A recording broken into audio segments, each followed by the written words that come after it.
Record पे आप ये record कर लें। सुप्रीम कोर्ट ऑफ पाकिस्तान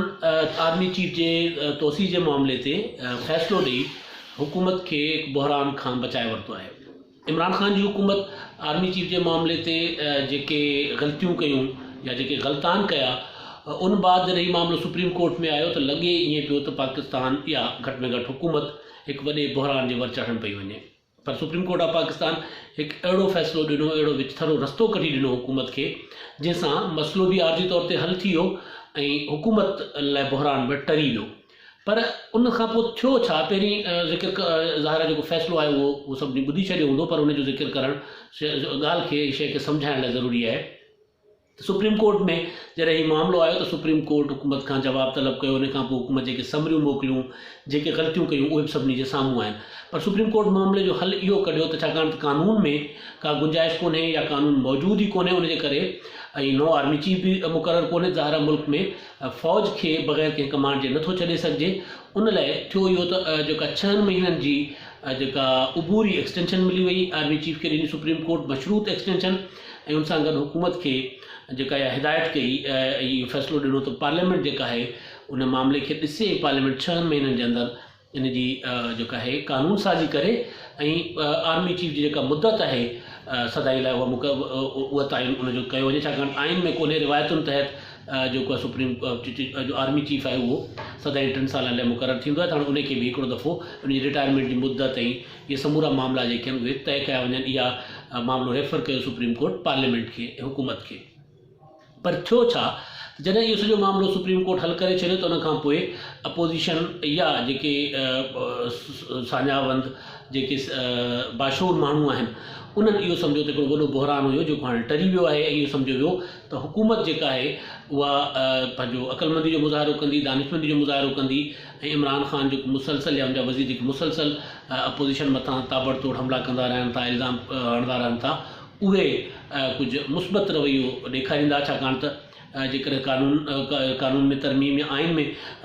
नओं कानून ठहे थो या आइन में तरमीम जी ज़रूरत पए थी इन सॼे मामले में, त हुकूमत खे अपोज़िशन जो साथ घुरिबो। उन करे हुकूमत कुझु को मुस्बत रवैयो ॾेखारींदी। पर इहा जेका ख़ुशफ़हमी हुई या जेका ग़लतफ़हमी हुई, या वज़ीर आज़म साहबु अञा फ़ैसिलो मुकमल आयो ई कोन हुयो, 3 सुफ़नि जो फ़ैसिलो हुयो, उनजा अञा तफ़सील यानी साम्हूं न आया हुआ, त वज़ीर आज़म साहबु जेको आहे हिकिड़ो ट्वीट जारी कयो ऐं जेको ॾेढ ट्वीट चई सघूं था, उन जेको ॾेढ ट्वीट में वज़ीर आज़म साहबु पंहिंजो जेको स्टेटमेंट जारी कई, उन में उहे समूरियूं ग़लतफ़हमियूं वज़ीर आज़म ख़तमु करे छॾियो। इमरान ख़ान उन में चयो, जेके अपोज़िशन ॾांहुं इशारो कयो ऐं उन्हनि ते इहो इल्ज़ाम हयो त अपोज़िशन जेका आहे उहा मुल्क खे अदम इस्तेहकाम जो शिकार करणु चाहे थी, या उन इहो जेको इशारो नालो त कंहिंजो न वरितो, पर वज़ीर आज़म साहब जो जेको तत्व हुयो सॼे इन ट्वीट जो जेको स्टेटमेंट ट्वीट जे ज़रिए उन्हनि जारी कई, उन में उन्हनि इहो चयो त जेका अॼु उन्हनि माण्हुनि खे मायूसी थी आहे, उन्हनि नासरनि खे जेके इदारनि में टकराव जी शक्ल में पाकिस्तान खे अदम इस्तेहकाम पाकिस्तान में ॾिसणु चाहिनि पिया, उहे बैरूनी दुश्मन हुजनि या वरी अंदरूनी माफ़ियाज़ हुजनि। ऐं गॾोगॾु उन्हनि इहो बि चयो त जेके माण्हू पाकिस्तान मां पैसो लुटे ॿाहिरि खणी विया आहिनि, उहे माफ़ियाज़ बि अॼु मायूस थिया हूंदा। सो इहो ज़ाहिर आहे वज़ीर आज़म साहब कंहिं लाइ चवंदा,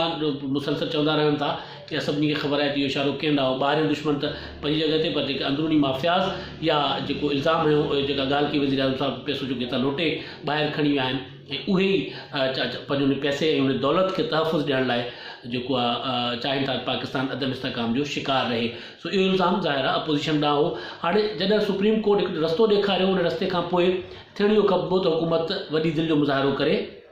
ज़ाहिर आहे हाणे हुकूमत जी ज़िम्मेदारी आहे त सुप्रीम कोर्ट जे उन फ़ैसिले ते अमल करे ऐं कानून में नओं कानून ठाहे या आइन में तरमीम जी जेका ज़रूरत आहे उहा करण लाइ हुकूमत खे ई अॻुभराई करणी आहे, हुकूमत ई उनखे लीड कंदी। हुकूमत जी ज़रूरत आहे, अपोज़िशन जी ज़रूरत न आहे। ज़ाहिर आहे छाकाणि त सुप्रीम कोर्ट जेको मामिलो पार्लियामेंट खे रेफर कयो आहे, त पार्लियामेंट में इहा कानून साज़ी हुकूमत जे ज़रिए थियणी आहे, हुकूमत ई उनखे लीड कंदी। पर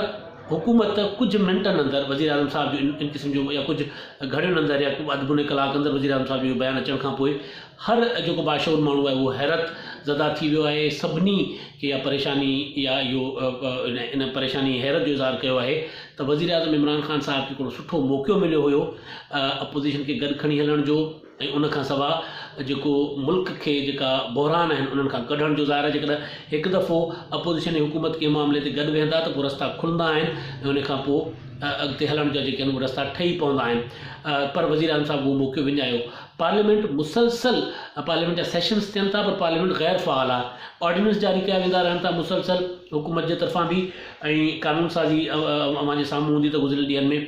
नऊं ऑर्डिनेंस जारी थिया जेके अपोज़िशन जे एहतजाज खां पोइ वापसि वठणा पिया हुकूमत खे त पार्लियामेंट कानून साज़ी अॻु ई न पई करे पर हाणे जॾहिं सुप्रीम कोर्ट जे फ़ैसिले या हिकिड़े बहरान मां हिकिड़ी का ख़ैर जी शइ निकिरी पई त उनखे बि वज़ीर आज़म साहिबु लॻे पियो त इन मौक़े खे बि तेज़ी सां ज़ाया करण ॾांहुं वञनि पिया